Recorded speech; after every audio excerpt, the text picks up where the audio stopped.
Professor Robert Cowan, who is CEO of the Hearing Cooperative Research Centre. Professor Cowan, good afternoon. Good afternoon, Dennis. How are you? Yeah, I'm fine. Why are we hurting our ears, and is the damage increasing because of use of iPods and constantly listening to music possibly loudly? Well, we live in a noisier world. The World Health Organization estimates that currently 1 in 6 people have a hearing loss, and more so in the developing countries. Probably 1 in 3 of us, by the time we're over the age of 65, are going to have a hearing loss that affects communication. Is the enormity of the hearing loss, is it more evident at a younger age now? Well, what we're seeing is that the risk factors are certainly greater.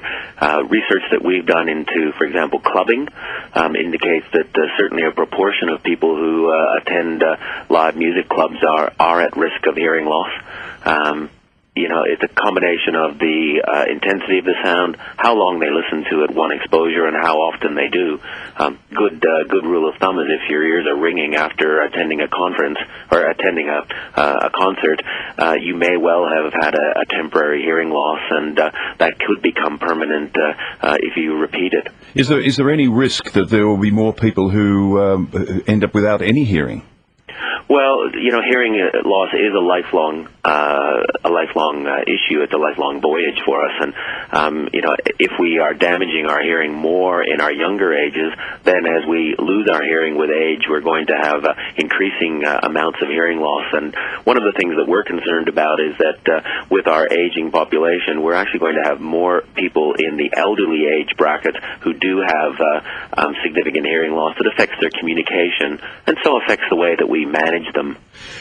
What about the care or the treatments? Are they moving as fast forward as the demand is there?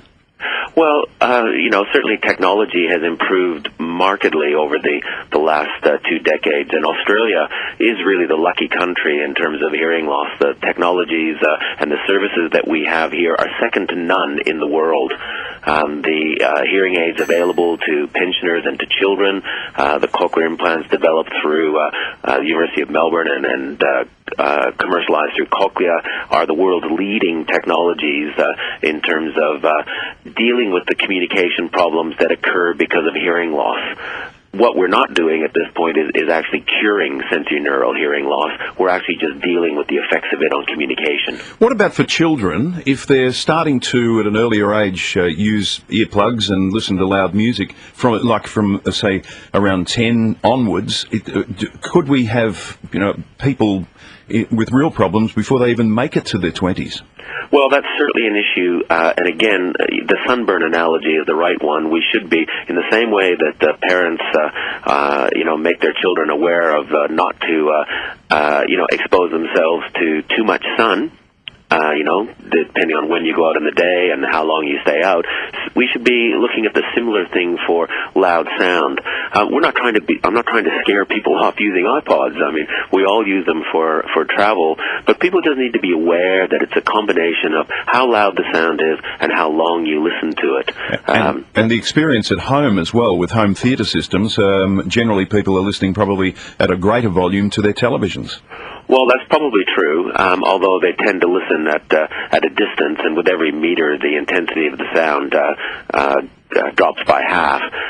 You just need to think about I guess the best way to think about it is your daily noise exposure is something that you should be thinking about just like your daily sun exposure. It's really kind of the best analogy that we can think of for noise-induced hearing loss. Associate Professor Robert Cowan, thank you for spending a few minutes with us. You're very welcome. Thanks very much. It's 12:27, and back shortly. We'll